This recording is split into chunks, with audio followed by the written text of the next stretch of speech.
नाज़रीन, हिंगोरजा में समाजी तंजीम लखियारी वेलफेयर ट्रस्ट पारां बरसात मुतासरन लाइ मुफ़्त तिबी कैंप लगाई वई। उन हवाले से ॾिसूं था सिकंदर अली तुनियो जी रिपोर्ट।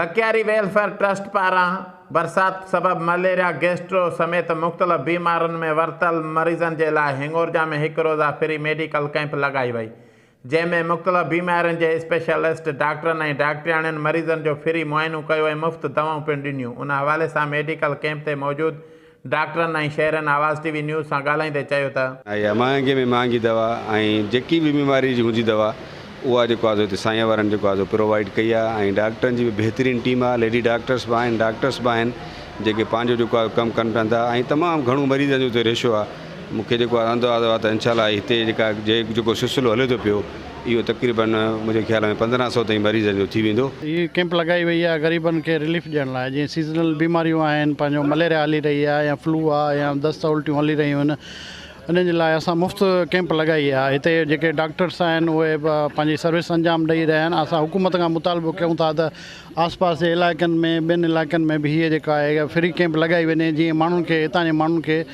रिलीफ ॾिनो वञे ऐं जेको आहे सो बीमारी खां बचाव कयो वञे। लखियारी ट्रस्ट जे गादी नशीन सैयद मोहतरम काज़िम अली शाह साहब इहो फील कयो त हिते जेको आहे सो मुफ़्त कैंप लगाई वञे, जंहिंमें ब्रांडेड दवाऊं सुठी कंपनीअ जूं दवाऊं हुन जेके माण्हुनि खे ॾेई करे उन्हनि जी मदद कई पई वञे। नयो सभई मरीज़ जेको आहे पंहिंजो अची चुका आहिनि हिन में ऐं उन में इंशाअल्लाह जेका पंहिंजो दवाऊं सभु फ्री आहिनि। उनखे मल्टीनेशनल कंपनी दवाऊं सभु मुस्तफ़ीज़ थी रहिया आहिनि। इलाइक़नि में ॿाहिराड़नि में तमामु घणी बीमारी फैलिजी चुकी आहे। असांजे गवर्नमेंट खे इंतिज़ामिया आहे, इल्तिजा आहे, ज़िले हुकूमत खे इल्तिजा आहे त इहे ॻोठनि में मुख़्तलिफ़ ॻोठनि में जिते पाणी बीठल आहे उते बि वञी करे अहिड़ियूं क़िस्म जूं कैंपूं क़ाइमु कनि त जीअं मरीज़नि खे रिलीफ मिली सघे, छो जो काफ़ी सारियूं इलाइक़ियूं में जेको आहे अस्पतालूं असांजूं ॿुॾी चुकियूं आहिनि पाणीअ में। ट्रस्ट जे तरफ़ां जेका हिकु कैंप लगाई वई आहे न, तमामु हिकिड़ो बहितरीनु क़दम आहे ऐं लखियारी वेलफेयर ट्रस्ट मुख़्तलिफ़ टाइमनि ते तमामु बरसात मुतासिरनि जे बहबूद ऐं भलाई लाइ कमु कंदी रही आहे।